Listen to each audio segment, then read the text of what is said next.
Selamat pagi semua, nama saya Teh Salming. Hari ini saya akan membentangkan DSM saya yang bertajuk penentuan nilai sewa kedai di kawasan Pentadera MPJB di Johor Bahru. Bab 1. Pengenalan. Nilai sewa merupakan satu bayaran yang dibayar oleh penyewa kepada pemilik yang mempunyai hak kepada harta tanah itu. Dan nilai sewa boleh berbeza-beza mengikut banyak aspek seperti lokasi, bentuk, luasan, dan lain-lain. Seterusnya adalah penyertaan masalah. Sejak suku pertama tahun 2021, kadar kekosongan ruang uji yang berada di negeri Johor dengan menunjukkan kadar yang tinggi berbanding dengan negeri yang lain. Hal ini telah menjelaskan bahawa penawaran telah melebihi permintaan dalam sektor harta tanah, dan peningkatan tersebut sebanyak 3,6% pada tahun 2021. Dalam pasaran tiada ada undang-undang yang khas yang akan memantau berkenaan perjanjian sewa. Oleh itu, pemilik dan penyewa bebas untuk bersetujuan dengan harga sewa. Dan nilai sewa boleh menjadi lebih tinggi apabila harta tanah itu terletak di kawasan dalam keadaan lokasi yang baik. Di samping itu adalah persoalan kajian. Dalam kajian saya ada 3 persoalan. Yang pertama ialah apakah faktor-faktor yang akan mempengaruhi nilai sewa rumah kedai yang menjadi masalah perbezaan. Yang kedua ialah adakah penyewa atau pemilik berpuas hati dengan kadar sewa kedai sekarang. Yang ketiga ialah adakah pihak berkuasa menggunakan kriteria-kriteria dalam penentuan nilai sewa rumah kedai yang sesuai kepada pihak berkenaan. Selain itu adalah maklumat kajian saya. Maklumat kajian saya adalah untuk menjelaskan secara lebih terperinci tentang penentuan nilai sewa kedai di kawasan pentadbiran pihak berkuasa tempatan agar lebih mesra dengan penyewa. Dalam kajian saya ada 2 objektif. Yang pertama ialah mengenal pasti masalah dalam nilai sewaan rumah kedai di kawasan pentadbiran pihak berkuasa tempatan. Yang kedua ialah mengkaji kriteria-kriteria yang diambil kira dalam penentuan nilai sewaan rumah kedai di kawasan pentadbiran pihak berkuasa tempatan. Tambahan pula ialah skop kajian. Yang pertama ialah kajian ini akan memfokuskan kepada kriteria yang digunakan dan masalah dalam penentuan nilai sewa kedai. Dan responden yang dipilih adalah dari PH. Yang ketiga ialah maklumat-maklumat yang dikumpul adalah melalui agensi profesional atau pihak kerajaan sahaja. Seterusnya adalah kepentingan kajian. Yang kajian saya akan memberi manfaat kepada pihak pemaju supaya mereka dapat mendapat pulangan yang tertinggi kepada mereka. Yang kedua ialah pihak yang berkenaan ataupun pihak penyewa supaya mereka lebih jelas terhadap kriteria yang diambil kira dalam penentuan nilai sewa kedai.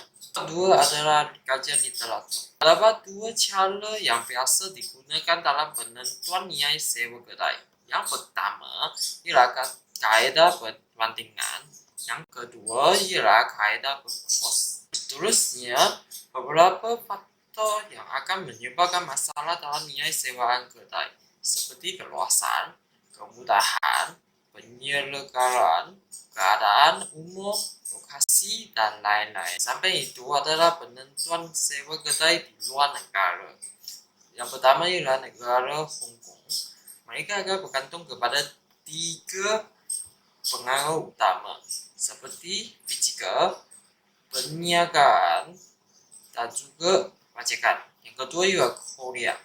Mereka akan menggunakan hedonic price model yang berkaitan dengan kawasan, lokasi, bangunan, dan juga unit sewa. Bab 3 adalah metodologi kajian. Dalam bab 1 akan memberi gambaran awal terhadap kajian ini yang merangkumi penyataan masalah, objektif, persoalan kajian, skop kajian, dan juga susun atau bab. Yang bab 2 akan menjelaskan secara terperinci tentang objektif dan juga teori-teori yang digunakan digunakan dengan melalui data primer dan juga data sekunder. Dalam part 3 akan menerangkan proses dan juga kaedah dalam pengumpulan maklumat ataupun data dalam kajian ini. Dan kaedah yang digunakan adalah kaedah kualitatif. Yang keempat ialah analisis data ataupun kajian. Kaedah akan digunakan untuk membuat analisis daripada hasil temu buah dengan pihak-pihak yang terlibat di JBBH. Dalam part 5 akan meliputi rumusan ataupun kesimpulan dalam kajian ini. Dan saya akan memberikan cadangan yang sesuai kepada pihak-pihak yang berkaitan dengan kajian saya. Part 4 adalah analisis kajian. Terusnya adalah analisis kajian bagi pencapaian objektif pertama, yaitu masalah dalam nilai sewa rumah kedai di kawasan pentadbiran MPJB. Yang gambar ini menunjukkan jenis masalah yang akan berlaku dalam nilai sewaan rumah kedai di kawasan MPJB dengan melalui pola temu buah. Antaranya adalah penentuan nilai sewa tidak sama seperti sebelumnya ketika berlaku COVID-19. Yang kedua ialah nilai sewa kedai tidak stabil, iaitu terlalu tinggi ataupun rendah. Yang ketiga ialah jauh beza dari kawasan pusat dengan luar dari bandar. Yang akhirnya ialah tidak ada masalah yang berlaku dalam nilai sewaan rumah kedai. Dan dalam gambar pelajar ini, terdapat nilai sewa kedai yang tidak stabil mempunyai peratus yang paling tinggi, yaitu sebanyak 50%. Terusnya, ada seorang responden yang menyatakan bahawa sejak berlaku COVID-19, nilai pasaran rumah kedai telah menurun. Oleh itu, kita akan menentukan nilai sewa rumah kedai juga akan menurunkan beberapa peratus. Yang kedua, masalah tidak stabil memang dijadikan ataupun berlaku dalam nilai sewaan rumah kedai yang telah dinyatakan oleh 3 responden. Mereka menyatakan bahawa banyak kedai di satu kawasan yang sama tetapi nilai sewanya tidak sama ataupun berbeza, iaitu ada yang terlalu tinggi, ada yang terlalu rendah.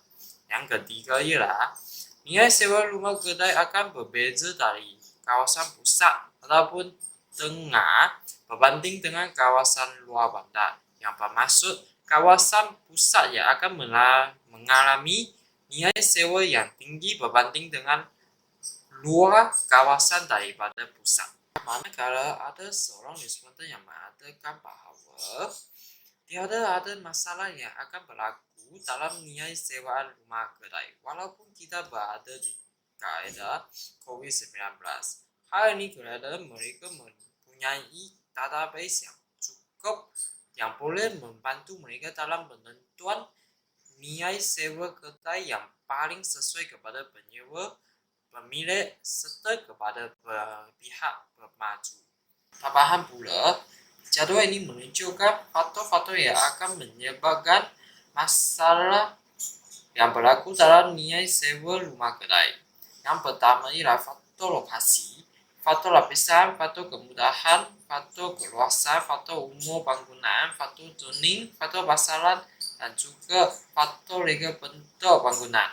Semua faktor-faktor ini didapati dengan melalui temu buah di JBBH. Terusnya, faktor lokasi merupakan faktor utama yang akan menyebabkan masalah berlaku dalam nilai sewaan rumah kedai.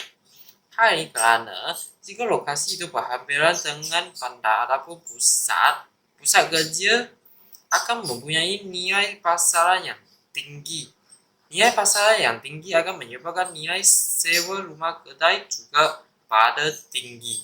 Hal ini kerana banyak penyewa mempunyai permintaan yang tinggi terhadap lokasi kerana lokasi yang baik boleh membantu mereka mendapat pulangan keuntungan yang maksimal. Sampai itu, ialah analisis bagi pencapaian objektif yang kedua, iaitu kriteria-kriteria yang diambil kira dalam penentuan nilai sewa rumah kedai di kawasan pentadbiran MPJB.